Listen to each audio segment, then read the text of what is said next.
Oui, c'est sûr que ça fait un moment qu'on l'attendait, cette signature, puisque c'est le début, j'allais dire, de la mise en œuvre d'une des fiches actions du dispositif Avenir Montagne, qui est un dispositif mis en place par l'État, qui doit nous aider à rassurer, en tout cas créer de la richesse, de développement économique sur notre territoire à partir des potentialités de notre territoire. Et donc le parc national, qui est un outil qui est reconnu dans le domaine du développement durable, va nous accompagner à son nombre de missions, donc des chantiers d'insertion sur la valorisation, j'allais dire, de notre biodiversité, de notre nature. Et donc c'est important aujourd'hui de signer cette signature de cette convention, puisque à partir de là, maintenant, on va commencer le déploiement de ces chantiers d'insertion et puis surtout la mise en œuvre, de mise en valeur de notre territoire.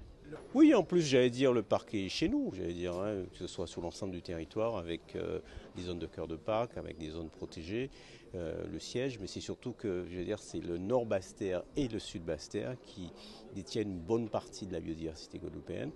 Et donc, à partir, en tout cas, de cette expertise-là, il y aura des chantiers d'insertion qui seront mis en œuvre, nous accompagner dans la mise en œuvre, et ce qui permettra, en tout cas, de créer non seulement de l'emploi sur le territoire, mais de renforcer l'attractivité, évidemment, le développement touristique, puisque l'objectif, quand même, c'est de faire venir plus de gens sur notre territoire, c'est de faire rester plus de gens sur notre territoire.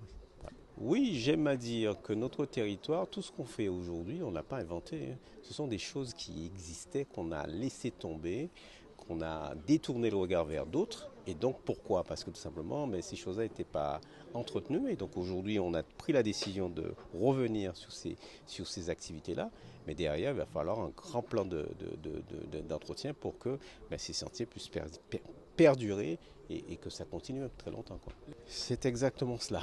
Mais si vous créez de la richesse sur un territoire, les pouvoirs publics peuvent être au départ, et si l'activité, je dis, prend de l'ampleur, probablement on va arriver à un moment où le système n'aura plus besoin de pouvoirs publics pour pouvoir s'entretenir. Et c'est ça l'objectif. L'objectif, c'est le plan Avenir Montagne pour préserver la nature, mais au-delà de la préservation de la nature, sa valorisation avec un certain nombre de projets, le GR, également une piste donc de VTT, de Goyave jusqu'à DE, beaucoup donc de chantiers d'insertion pour mettre en avant l'activité touristique, toujours en lien avec notre environnement. Le Nord Basse-Terre qui s'affiche comme un territoire de haute qualité environnementale ne peut être que très satisfait. Nous allons aussi mettre en place des chantiers d'insertion pour permettre aux jeunes donc, du secteur de s'imprégner dans ces différents métiers.